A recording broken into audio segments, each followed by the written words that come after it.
Shalom. Call Halayimlah, Yahweh, Bahashem, Yahweh Shai, Bahashem, Rakakadash.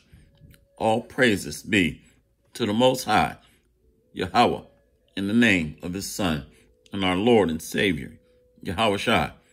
Much respect and honor to the brothers doing the work in truth and sincerity, risking their lives and freedom to do so, and pushing this gospel throughout the four corners of the earth. Salutations to the hopeful elect scattered abroad. Double honors and respect to the elders and the apostles of Great Millstone. Coming back at you with another lesson entitled, It's Time to Reap the Harvest. So I'm going to show you a couple of videos on how a spirit of rebellion and anarchy is in the air. Edomites are voicing out their dissension against the government. And the only problem that I have is these officers were silent when the Israelites were being oppressed and targeted and racially profiled and discriminated against. Where were these officers if they are morally sound and if they are about righteousness?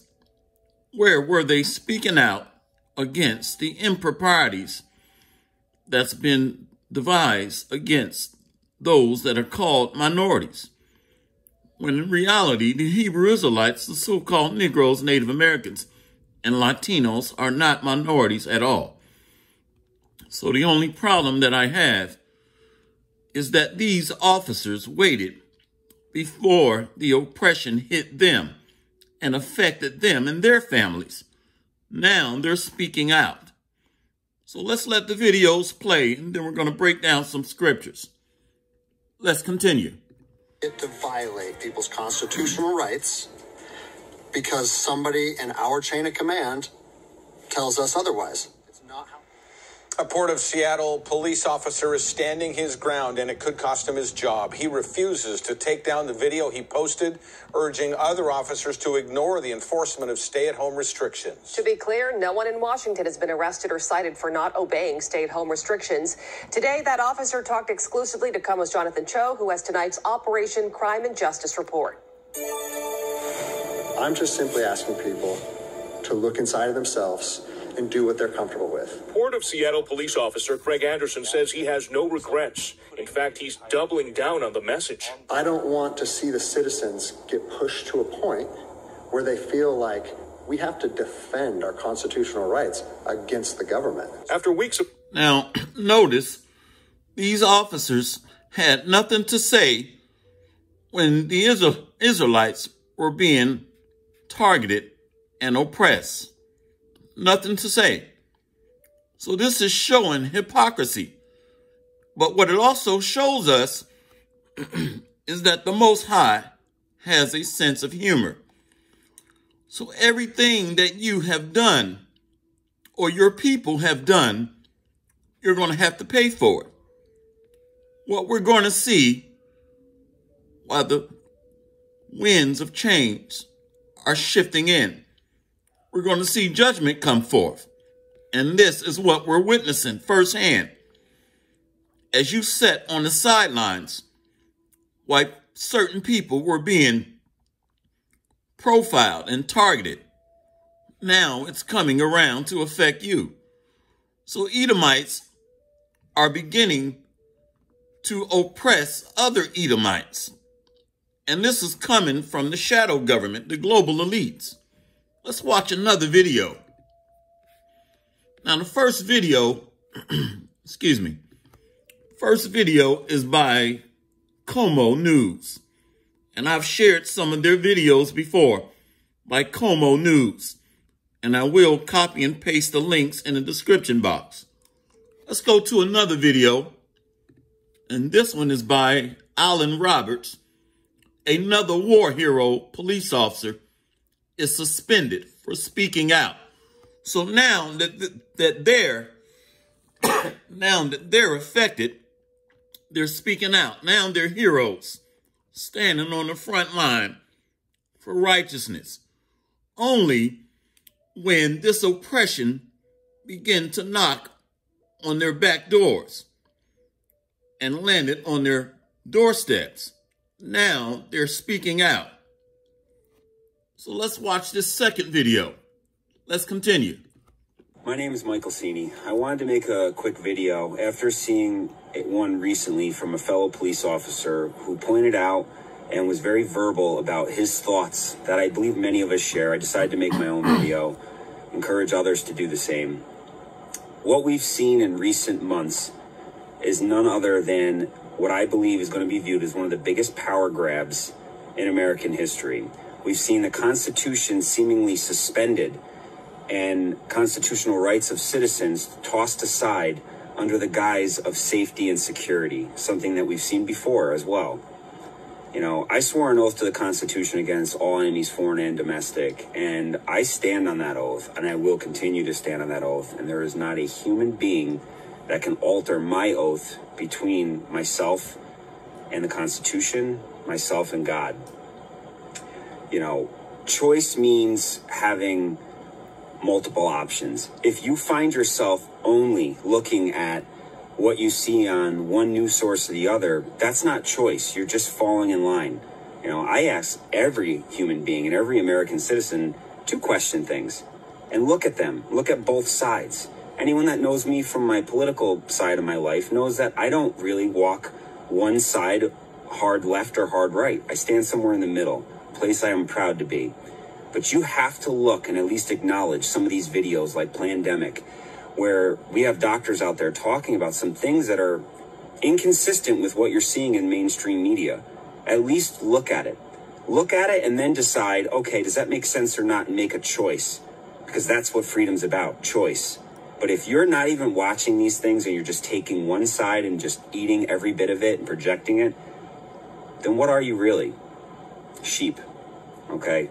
We look for more than that and expect more. You're supposed to educate yourself before you vote. I always do. I read things. That's part of where I've made it this far in life and my opinions made because I make them.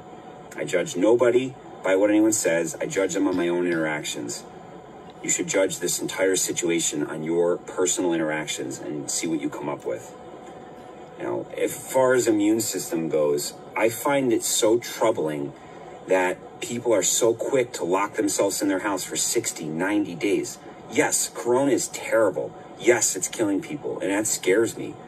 But I always look for a strategy to beat something, not just to barely survive, okay? I'm out there every single day dealing with people and dirty germs, and I've been just fine. Even per Governor Cuomo's daily news, and I'm going to post a picture on here. Today, I took a screenshot of his newscast, and as of today, May 7th, he put out there that 66% of new Corona cases are coming from people that are not leaving their house. Ask yourself why. Well, if you look at any of these doctors that recently put a video up about your immune system, it's that every one of us goes out there and touches dirty germs all day, every day. Children do it all during your existence. And those germs ultimately serve to increase and boost your immune system's ability to fight common things like even say a cold. Now, ask yourself, if somebody's in their house for 120 days surrounded by Lysol and no new germs, no immune system activation from 90 days of being around the same exact things, what do you think is going to happen in the fall when they start to leave their house? I would suggest a common cold is now going to possibly spike their fever and put them in the hospital. That's problematic. That's going to cause a hospital overflow. Young 20-year-olds that have perfectly healthy immune systems can keep social distancing. I just call that self-respect. But to lock yourself away from society and shut down our economy and deteriorate our entire society's immune systems, it's not right. As of today, 66% of new cases of corona are coming from people that are from their home, have not left their home, yet they get it. Do they touch groceries? Do they have Amazon still coming to their house? I'm pretty sure they do, and they're still getting it. Those of us that are out here every day have herd immunity. I'm not afraid to say that anymore. The truth is, I remember being sick months ago. I know many people that have, and we're just okay now. Think about that. Think about your own interactions. and see if you can really say that you've given this the thought of both sides, or are you just following along? Another thing that should flag to any of us is censorship. I've been censored more times in the last 2 months than I have ever in my life. And when I say censored, I mean I put things on Facebook. I'm not getting a notice that says, hey, you violated our policy, this can't be on there. That hasn't happened to me one time. I don't even know what that looks like. But I know that I've communicated with people, and within a couple volleys of thread in the public setting, the entire thread disappears, and that's just that. Well, try being a man of the Lord and pushing this gospel and coupling these stories with Bible prophecy. All right, entire channels of the men of the Lord are being shut down. All right, so we're going to go into some scriptures and then we're going to close out. And I recommend that you finish watching both of these entire videos. Let's go to Galatians 6 and 7. Be not deceived, for God is not mocked. For whatsoever a man soweth, that shall he also reap. For he that soweth to his flesh shall of the flesh reap corruption. But he that soweth to the Spirit shall of the Spirit reap life everlasting. So America has sown seeds of racism, discrimination, white supremacy, and it's going to reap the harvest of judgment. Galatians 6 and 9. And let us not weary in well-doing, for in due season we shall reap if we faint not. So if you've been doing the right thing and living according to this word, then you're going to reap the reward of spiritual works. Galatians 6 and 10. As we have therefore opportunity, let us do good unto all men, especially unto them who are of the household of faith. So we're supposed to be showing love to one another according to these scriptures, warning each other of the dangers and said perils to come upon all the earth, and warning our brothers and sisters to repent and come back to this Bible, come to this truth. So if you're doing that, you're going to reap the good harvest. But if you've sown seeds of wickedness, you're going to reap the same. Let's go to Colossians 3 and 24.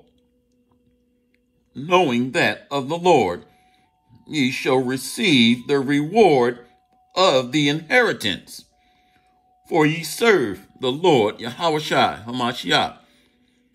So those that are serving the Lord, the hopeful elect of Israel, are going to receive the reward that's spoken of. Let's get it.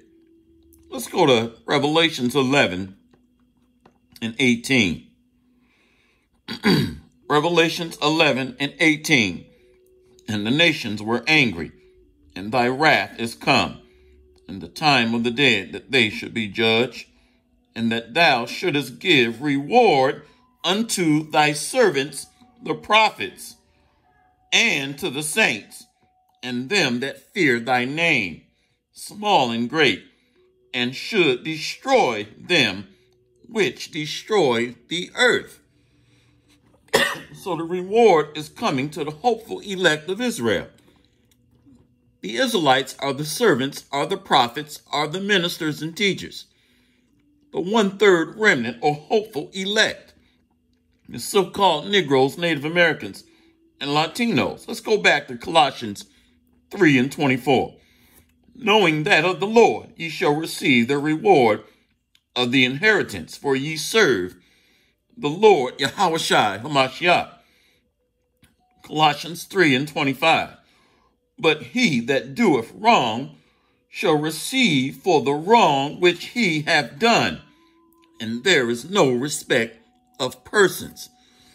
So these so-called brave officers sat on the sideline while the so-called minorities were being oppressed, targeted, beat down, and shot dead in the streets.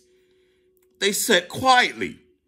But now, this tyrannical regime is beginning to affect their own livelihood, where they can't go out and shop and hang out and go to bars and nightclubs as they deem fit, or they're not able to fulfill all of their leisurely desires. So now it's a problem, and they're speaking out all of a sudden. Where were you for the past several hundred years, Edomites? Where? And this video will probably get taken down, but that's okay. Let's go to 2 Esdras 15 and 53. And this is the judgment that's coming. 2 Esdras 15 and 53. If thou had not always slain my chosen, exalting the stroke of thine hands, and saying over their dead, when thou wast drunken. 2 Esdras 15 and 54. Set forth the beauty of thy countenance. The reward of thy whoredom shall be in thy bosom. Therefore thou shalt receive recompense. And this is talking about Lady Liberty, Babylon, America. That's the great whore that sitteth upon many waters, spoken of in Revelation 17, Babylon, or the daughter of Babylon. 2 Esdras 15 and 56. Like as thou hast done unto my chosen, saith the Lord, even so shall the Most High do unto thee, and shall deliver thee into mischief. So civil war and civil unrest is coming here, and great insurrection. 2 Esdras 15 and 57. Thy children shall die of hunger, and thou shalt fall through the sword. Thy city shall be broken down, and all thine shall perish with the sword in the field. And they that be in the mountain shall die of hunger, and eat their own flesh, and drink their own blood, for very hunger of bread, and thirst of water. 2 Esdras 15 and 59. Thou as unhappy shall come through the sea, and receive plagues again. And in the passage they shall rush on the idle city, and shall destroy some portion of thy land, and consume part of thy glory, and shall return to Babylon that was destroyed. And thou shalt be cast down by them as stubble, and they shall be unto thee as fire, and shall consume thee, and thy cities, thy land, and thy mountains. All the woods and thy fruitful trees shall they burn up with fire. Thy children shall they carry away captive, and look what thou hast they shall spoil it, and mar the beauty of thy face. So Lady Liberty has anarchy to look forward to. Civil war, sedition among men, race riots, demonstrations, and finalized and capped off by plagues of thermonuclear fire and destruction. That's going to come upon Lady Liberty, the daughter of Babylon, which is America, the great whore that sitteth upon many waters, that's in bed with many other nations and its pagan religious practices, and that has oppressed the Most High's chosen children, the Hebrew Israelites. So hopefully this lesson has been edifying, and the title of this lesson is It's Harvest Season, and it's time to reap the harvest. See you on the next lesson, Lord willing. Kwam Yasharala and Abad Babal. Shalom.